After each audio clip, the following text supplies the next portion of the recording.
Bonsoir, je suis le docteur Michael Sikora, je suis psychiatre. Bonsoir, je suis le docteur Clara Rupertus, je suis psychiatre. Et il y a ma femme aussi à côté. Ouais. Il faut qu'on fasse vite parce que c'est trop long les vidéos. Les gens, ils n'arrivent pas à se concentrer. Ah oui. Ça les saoule trop, il faut faire rapido. Et là, c'est une fiche qui a été donnée à un patient après qu'il a été mis sous le lithium. Je sais que la fiche a été donnée par un interne. Ah. Donc, il faut vraiment pas s'en vouloir si tu es interne et que tu as donné ça, parce que c'est pas de ta faute, c'est pas de ta faute. Mais il faut savoir que la fiche pue la merde et c'est important de pas juste répéter des informations complètement sorties du chapeau pour rester poli, parce que sinon en psychiatrie il va y avoir pas mal de conneries qui en sont faites. Donc c'est fait par le réseau PIC, c'est sur le lithium, le réseau PIC, c'est psychiatrie, information, communication. C'est encore des gens qui visiblement aident un petit peu sur la prescription, mais ne connaissent pas grand-chose. Et donc c'est parti, donc c'est le lithium, c'est très bien. Celle de lithium, thymorégulateur. Je pense que les gens comprennent pas trop ce terme en fait, honnêtement. Je veux dire, juste, je pense que tu comprends pas le terme, tu comprends pas l'historique du terme, tu comprends pas que ça a été mis en avant pour le Dépakote, qui était un thymorégulateur, qui était complètement à chier comme thymorégulateur. Et en fait, après, ça a été reprécisé pour inclure les antipsychotiques de seconde génération, thymorégulateurs, comme la kétiapine, etc. En fait, c'est des termes qui n'ont aucun sens, qui n'ont aucun substratum, ni scientifique, ni clinique, ni même conceptuellement. C'est juste pérave. Il y a qu'en psychiatrie que tu peux faire une classe dans laquelle tu mets à la fois du lithium, à la fois de l'acide valproïque, à la fois de la kétiapine. Ça n'a absolument aucun sens. Et donc, je pense qu'il faut arrêter de se servir de ce truc. Et encore une fois, c'est un terme mis en avant par les labos qui n'a pas de sens. Trouble bipolaire, autrefois appelé psychose maniaco-dépressive. Alors, non, vraiment, c'est pas ça. Éventuellement, s'il y a un terme historique dont il faut souvenir, c'est la maladie maniaco-dépressive. Comme ça, tu inclus les gens. Pour être honnête, en France, il y a eu psychose maniaco-dépressive. Il y a eu plein de trucs, mais tu peux mettre folie circulaire, tu peux mettre deux trucs. Mais si jamais tu dois parler d'une appellation historique du trouble bipolaire, tu dis maladie maniaco-dépressive, parce que ça colle beaucoup plus à ce qu'on a en pratique clinique, et c'est ça le problème, c'est pas les problématiques psychotiques, circulaires, ou je sais pas quoi. Donc ça, c'est pareil, c'est faux. Et donc après, ils décrivent un peu, ils se payent un kiff, ils font une petite partie clinique, et du coup, tu le vois venir, il ne s'arrête pas, une alternance de périodes d'exaltation, épisode maniaque et de fléchissement de l'humeur. Ce n'est pas vrai, ce n'est pas ça. Donc là, j'imagine bien le patient où tu lui dis, écoutez, je pense que vous avez un truc du spectre du trouble de l'humeur, machin, tu lui files, il lit ça, il voit marqué phase maniaque, exaltation, c'est pas moi, hop, c'est fini. Oui, mais tu lui as filé la fiche, c'est bien. Bref, entrecoupé par une période de stabilité. Pas toujours. Pas toujours, hein, c'est un peu tragique, honnêtement, comme description clinique, mais c'est pas grave. Alors, il y a quelques termes qui, à mon avis, font que ça n'a pas été vraiment relu. Tu vois, ils corrigent les variations de l'humeur en les ramenant dans la normale. Je sais pas trop si c'est très, très pertinent. Réduisant ainsi la souffrance psychique associée. Bref. En général, ils doivent être prescrits au long cours. Moi, d'expérience, mais c'est que mon expérience, quand tu prescris un médoc aux patients, tu leur dis pas, c'est sur le long cours. Tu vois, d'entrée de jeu, tu dis, attendez, on va voir si ça marche déjà.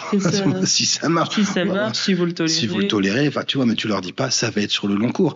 Parce que je pense que ton taux d'attrition augmente, tu vois. Ouais, le nombre de gens qui... Tous les régulateurs d'humeur sont pas forcément sur. Et puis c'est plus compliqué. Alors, c'est vrai que le lithium, souvent. Alors le lithium, voilà. Mais bon, ça, tu le dis pas aux patients. Pas tout de suite. Tu le dis pas, écoutez, bon, les gars, on va commencer le lithium. Faudra quand même pas l'arrêter dès le début. Même si ça marche pas, c'est pas clair qu'il faut pas l'arrêter quand même, tu vois. Tu dis pas trop ça. Donc là, il y a un vrai truc, mais je sais pas s'ils ont vraiment pensé à ça, à mon avis. Et il doit être pris à chaque jour à heure régulière. Donc là, à mon avis, tu vois, là, c'est ce moment-là où je sais que les mecs n'ont jamais prescrit de lithium. Et donc, écrivent un truc sans avoir prescrit quoi que ce soit. Donc, c'est honteux. Honnêtement, c'est honteux. Ou alors, en ont prescrit et disent ça aux patients et il faut les virer. Il faut les virer. J'insiste, le lithium, ça se donne, ça se bouffe dans la soirée. Voilà. C'est tout. Après, si tu as des problèmes digestifs, tu peux le bouffer avant, après, machin, on va parler. Mais sinon, c'est une fois par jour dans la soirée, c'est tout, c'est fini. Il n'y a pas besoin que ce soit tous les jours à la même heure. Le seul moment où il faut que ce soit... C'est pas une pilule. C'est pas une pilule. Et même la pilule... Ça dépend c'est pas à la même heure, on s'en tamponne. Et si jamais tu l'oublies, tu peux le prendre plus tard, on s'en tamponne. Si jamais tu pars après et que tu veux pas sortir ton lithium à 20h30 au milieu de ta soirée avec les potes, eh ben, tu le prends avant si tu veux, on s'en tamponne. Et le seul moment où tu fais le lithium et qu'il y a une restriction, une considération pour l'horaire, c'est avant de faire ta prise de sang. Et la prise de sang, tu la fais 12 heures après. Et c'est tout. Et si jamais tu le prends à minuit, on s'en fout. Et si tu prends ton lithium à minuit, tu fais ta prise de sang à midi le lendemain matin, on s'en fout, c'est pas très grave. Ça ne pose pas de problème particulier. Donc là, pour moi, déjà, les mecs sont complètement éclatés au sol. Tu peux supprimer le truc et surtout, tu ne donnes pas ça aux patients. C'est déjà casse-burne de prendre des médocs. Les conséquences, c'est qu'on a des patients qui arrivent parfois et qui disent ouais, il y a eu plusieurs jours où j'ai oublié de le prendre à 18h, donc j'ai arrêté de Donc j'ai arrêté. Et puis, je veux dire, ça casse les burnes de devoir prendre un médoc à une heure précise. Je vais te dire, moi, j'en prends à 8h, à 13h, à 18h. Tu vois, ça casse les couilles. Donc il faut que ce soit justifié. Donc si là, c'est pas justifié, toute ta fiche est pourrie, en fait. C'est pourri. Donc pour moi, tu pourrais supprimer le truc. Ça passerait tout seul.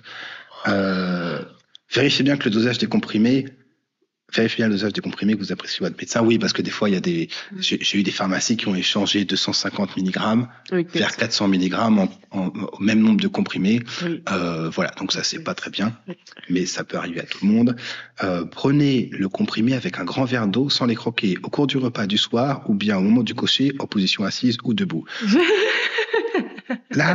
Là, tu vois que les types ne sont pas des cliniciens parce que moi, je suis patient, je lis ça, j'ai des problématiques cognitives, je suis un trouble bipolaire, n'est-ce pas? Peut-être que je suis euphorique, peut-être que je suis dépressif. Si je suis pas au milieu d'une phase stable, j'ai pas envie que tu me donnes des infos qui me servent à rien. Et honnêtement, en position assise ou debout ou éventuellement proclive, un peu décliné, c'est valable jusqu'à 15 degrés. En fait, là, tu as des infos qui servent à que dalle. Je veux dire, ne sois pas idiot et ne prends pas ton comprimé la tête en bas. Ça me fait penser à quand tu écrivais une disserte au lycée et que tu utilisais plein de mots pour écrire. Oui, c'est ça. Ouais, pour grappiller les trucs. Non, mais enfin.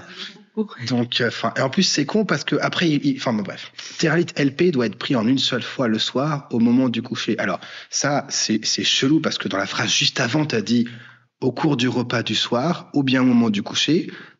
Mais après, tu dis pour le Théralite LP400, tu dis que c'est au moment du coucher.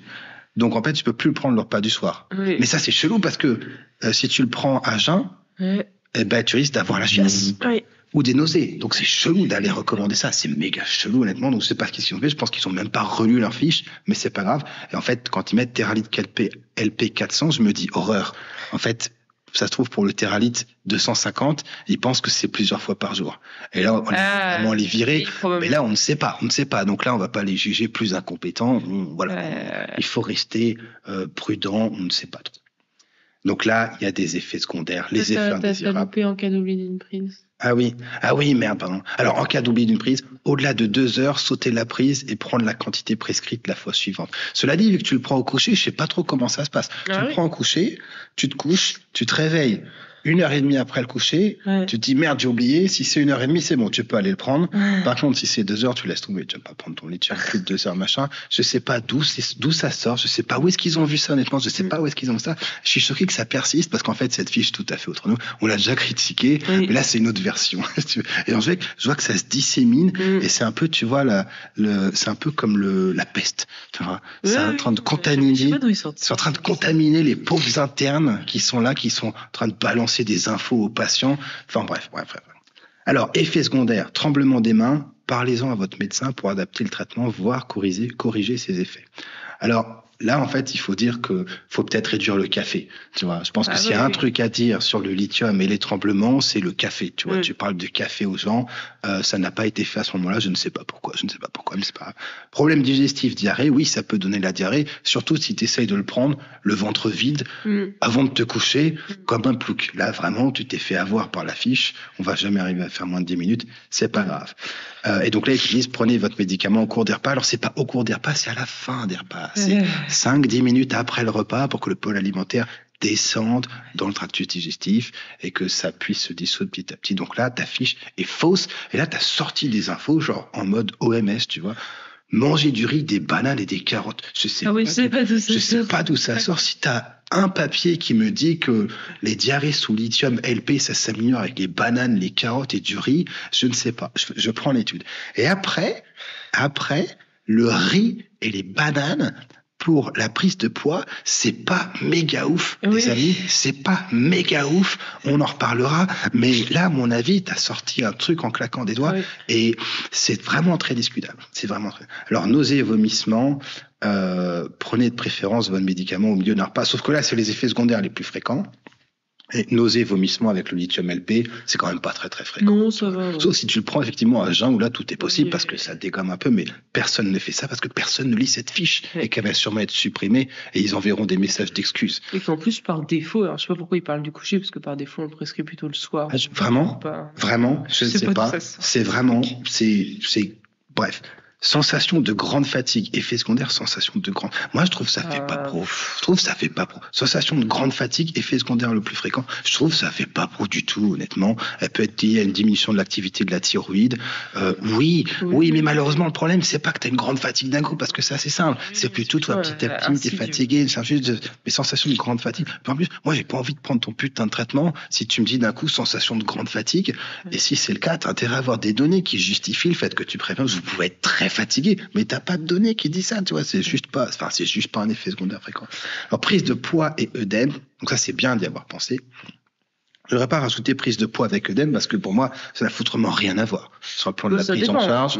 De fait, les œdèmes peuvent te faire prendre du poids. Donc, oui, mais du coup, c'est un diagnostic différentiel. Oui, mais... Tu vois, moi, moi, je suis là, je me fais chier à faire de la formation continue, je vois marquer sensation de grande fatigue, prise de poids et œdème en même temps, je me dis, ça fait plouc. Je me dis, c'est pas sérieux, toi. Si jamais un jour j'ai un cancer, j'aimerais bien que le type qui me file les effets secondaires, il ait passé un peu plus de temps sur la fiche, tu vois, parce que là, ça n'a pas été corrigé par un psychiatre et pas un psychiatre qui l'a vu, tu vois. Ça, c'est mon avis. Donc, prise de poids et œdème, c'est très important. Et puis après, tout le texte, il est que sur la prise de poids. Après, le texte, il est que sur la prise de poids. Il laisse tomber les œdèmes, donc je trouve ça un peu chelou, mais c'est pas grave. Réduisez les graisses. Alors non. Faut vraiment être un petit coquinou pour dire aux gens de bouffer du riz et des bananes, et après dire que pour le poids, il faut réduire les sucreries et les graisses. Mais en fait, les gars, quand tu bouffes du riz, quand tu bouffes du pain, il n'y a pas de différence entre ça et les bonbons. Si tu es en surpoids, si tu es en surpoids, tu n'as pas besoin de pain, tu n'as pas besoin de dragibus. Les deux ne sont pas nécessaires de la même façon, honnêtement. Les deux sont tout aussi dispensables l'un que l'autre. Donc là, il y a honnêtement... Réduisez surtout le sucre. Il y a un gros souci, à mon avis. Les glucides peuvent être réduits aussi. Et réduisez les graisses, ça dépend de quel type de graisse. Et tu as carrément des régimes où en fait les gens vont mieux en diminuant drastiquement les glucides et en bouffant plus de graisse. Donc là, je vais pas... Parce que là, on va partir loin, mais j'aurais pas écrit ça comme ça, honnêtement. Ou alors, tu as des études qui montrent que quand tu files un papier aux gens bourré d'infos et qu'au milieu, tu dis bouffer des carottes, des bananes, réduire les graisses, éviter les bonbons... Et ben hop, si tu diminues la perte de poids, moi je prends l'étude, mais je suis pas convaincu. Là, il y a un petit truc jaune parce qu'il manque la polyurie.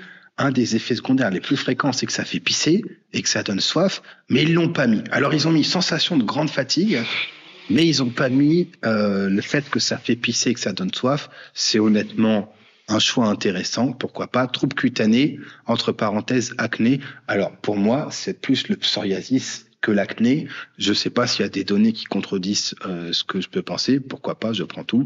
Autre effet, somnolence. Alors là, tu sais pas pourquoi, parce que ils viennent de mettre sensation de grande fatigue, donc ils remettent somnolence. Alors moi, je me dis, soit ils ont pas relu, soit c'est vraiment un problème, tu vois, c'est vraiment un problème, somnolence. Sauf que pas de bol, c'est pas. Sauf que c'est quand même à mon avis pas le plus fréquent. C'est vraiment palpitation, augmentation de la fréquence cardiaque. Là, il y a des cardiologues qui doivent palpiter quand ils voient cette description. À mon avis, c'est un poil mal décrit, mais pourquoi pas. Et je suis intéressé de voir la prévalence de problématiques cardiaques qui se manifestent sur des palpitations chez les gens sous lithium. Je pense qu'on n'est pas très élevé en termes de prévalence, mais pourquoi pas.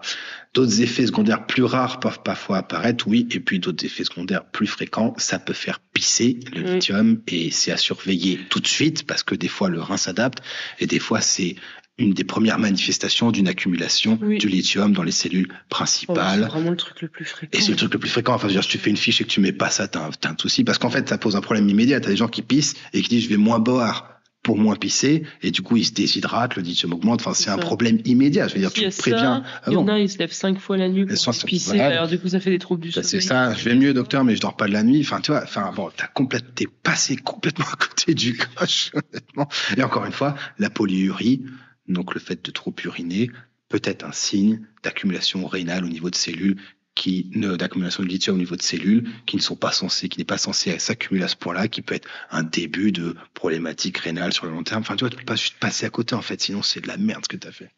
Hygiène de vie, éviter les situations répétées de manque de sommeil. Ça, c'est vrai, la consommation d'excitants, café, thé, Coca-Cola, drogue.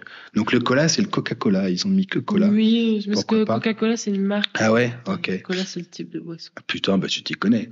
Le thé, je sais pas s'il faut faire chier les gens qui boivent du thé, je suis pas sûr. Ça dépend dans quelle quantité. Ouais, mais café, j'ai des gens qui me disent, écoute, je bois une tasse comme ça, 5 fois par jour, ça va, tu vois, donc des fois. Mais le thé, moi, j'ai pas vu tant que ça de machin. Est-ce qu'il faut, tu vois, éviter le thé, bidule, parce que là, ça commence là, tu vois, moi, si je lis ça commence à faire beaucoup d'infos, tu vois. Et en plus, l'idée avec le lithium, c'est plutôt de garder une consommation stable de café et de thé, puisque pour éviter les variations de concentration en lithium. Moi, tu vois, je suis pH. L'internit dit ça. Je vois la fiche, je dis OK, Albert, il faut quelle quantité de thé pour modifier la concentration de lithium de 10%. Parce que tu dis au gars de pas boire de thé, donc j'imagine que tu as des données pour ça. Tu vois, t'es pas juste en train de répéter bêtement comme un macaque, Albert. Toi. Et là, Albert, en moyenne, il est décomposé. Ouais. Donc il appelle l'ARS, il dit il est fou ce médecin et je vais plus jamais en stage avec lui, tu vois, il se passe plein de trucs. Mais probablement que le thé, à mon avis, c'est pas prise de sang, le lithium, il y a des prises de sang, c'est très bien. Ces analyses, les prises de sang doivent être faites toujours à la même heure le matin. Non. Il faut vraiment les virer. Non, c'est 12 heures après la prise, voilà, c'est pas compliqué, c'est 12 heures après la div. Si jamais je le fais 13 heures, qu'est-ce qui se passe? Eh ben, t'as les données, tu peux voir combien de temps ça modifie, c'est pas dramatique. Est-ce qu'il faut être agent? Tu vois, ça aurait été intéressant d'avoir ce truc. Je l'ai pas fait, j'étais pas agent. Et en même temps, vous savez, c'est compliqué, docteur, parce qu'il faut que j'amène les petits bidules, trucs. Tu vois, ça aurait été intéressant de mettre ça. Mais ça, ils savent pas, ils n'ont pas regardé. Donc, bref. Signaux d'alerte, le surdosage en lithium est une situation d'urgence. Bon, et moi, par contre, j'ai des labos où les gens sont en surdosage net, lithiumie à 1,5, j'ai pas d'appel. J'ai pas d'appel, je sais pas ce qu'ils font, je sais pas ce que c'est que ce foutoir, mais ça, c'est autre chose. Et là, tu vas voir, c'est le moment où la médecine meurt, à mon avis. Le poids, une prise de poids supérieure à 5 kilos après 3 mois de traitement nécessite une consultation diététique.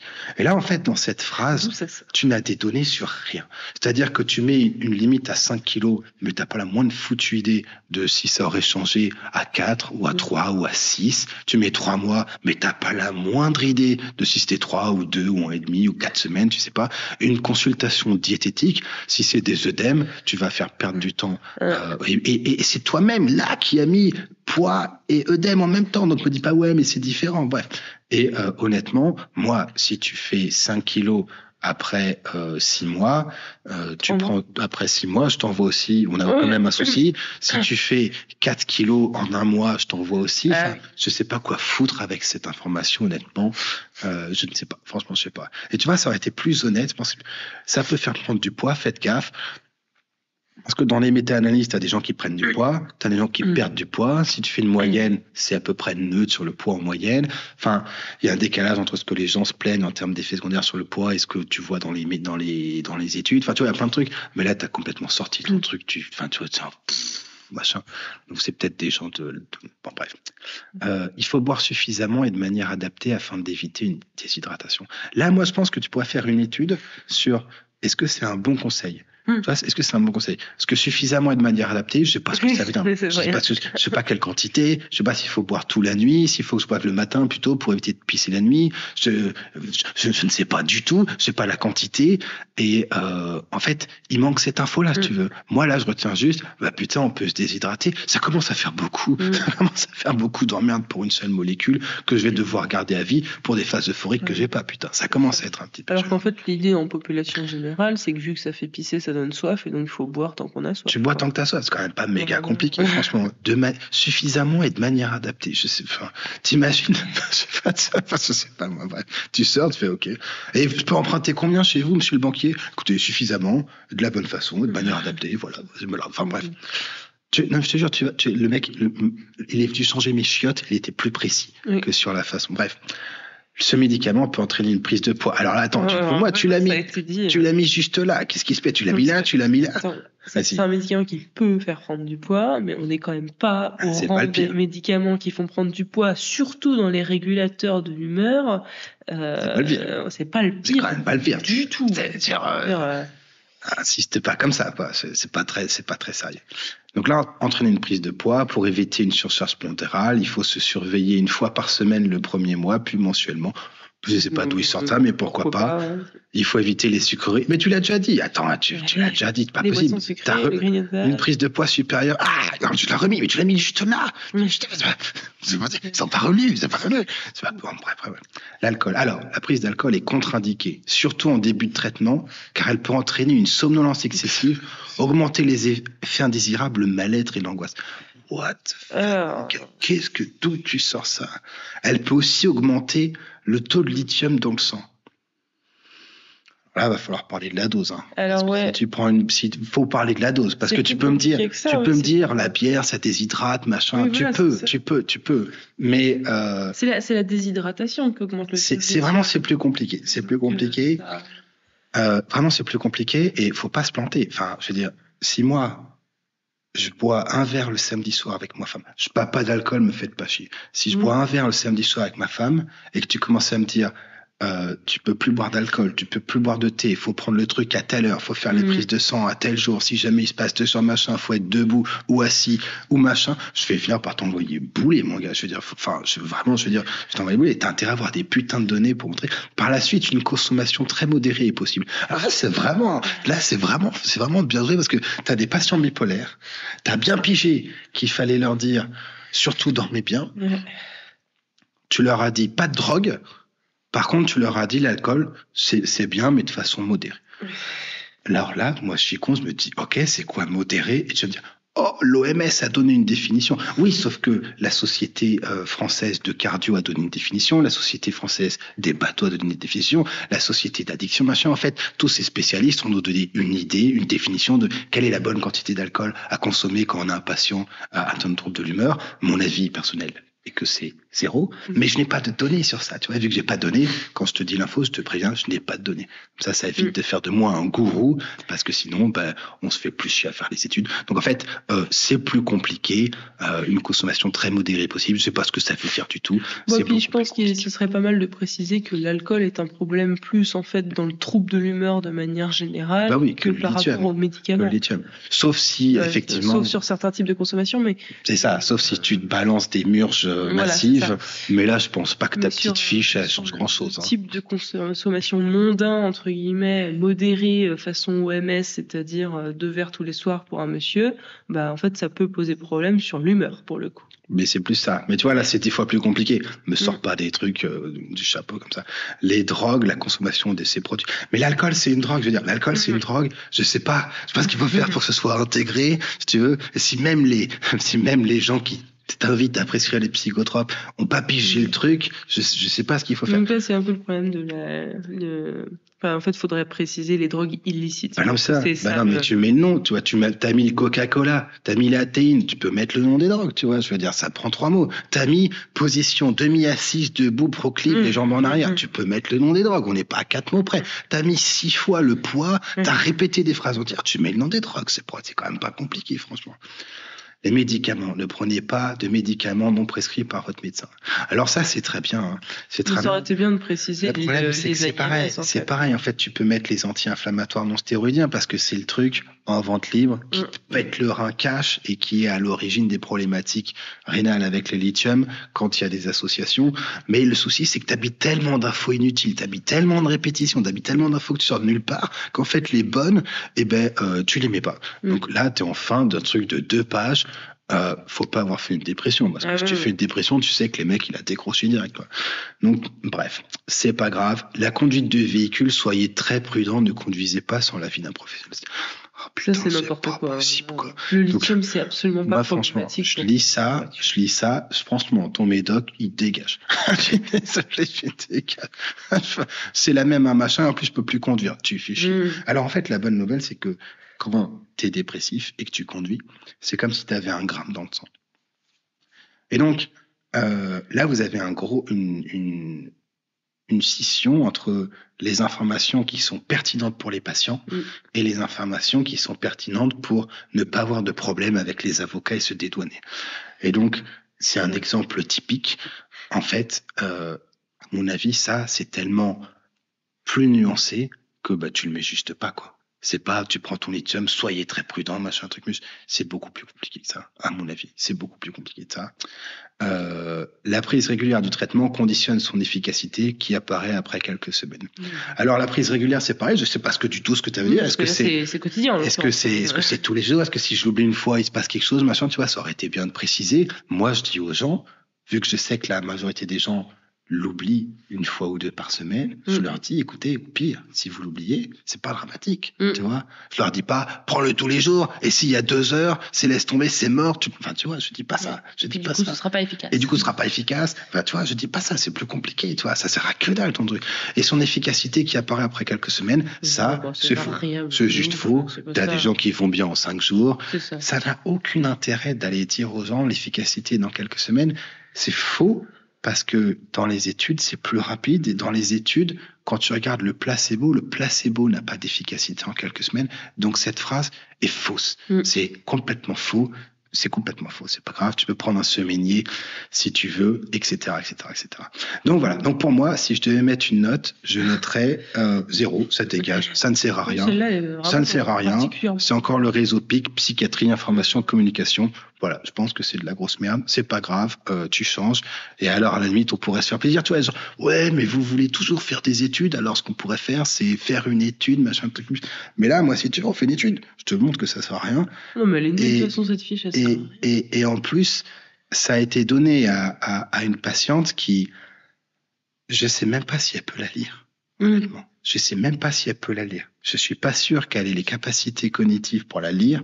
Et si jamais elle l'a fait lire à quelqu'un d'autre, honnêtement, moi, comme ça, enfin, c'est pas comme ça que ça se passe. Tu vois, c'est pas comme ça que ça marche. Et je serais très surpris si tu as une seule étude qui montre que c'est pertinent de balancer ça dans la tronche des gens et qu'ils prennent mieux leur médoc, qu'ils vont mieux machin, qu'ils mieux ça. Je serais très surpris. Et donc, un conseil pour les internes qui veulent faire des fiches, distribuer des fiches, peut-être prenez une fiche et essayez de la critiquer et de vérifier les informations, alors renseignez-vous un peu sur les types. Faut se renseigner. Faut se renseigner. Attends, ce sera plus efficace pour vos formations. T'as ça. Il n'y a pas de conflit d'intérêt. C'est le Lithium Handbook. Il y a des choses qui sont pas tout à fait correctes dedans, mais il y a 430 pages, c'est 60 balles. Franchement, tu lis le Lithium Handbook. Je veux dire, tu lis le Lithium Handbook, tu te fais pas chier. Enfin, je veux dire, bref. Voilà. Donc, c'était nous.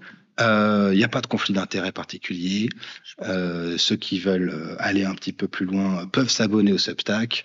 C'est 5 balles par mois. Et franchement, on devrait être payé par l'État parce que, putain, on passe plus de temps que sur ces trucs, franchement, je pense. Ou pas, et alors ce serait très triste. Ou pas, ouais. Allez, bref, bonne nuit.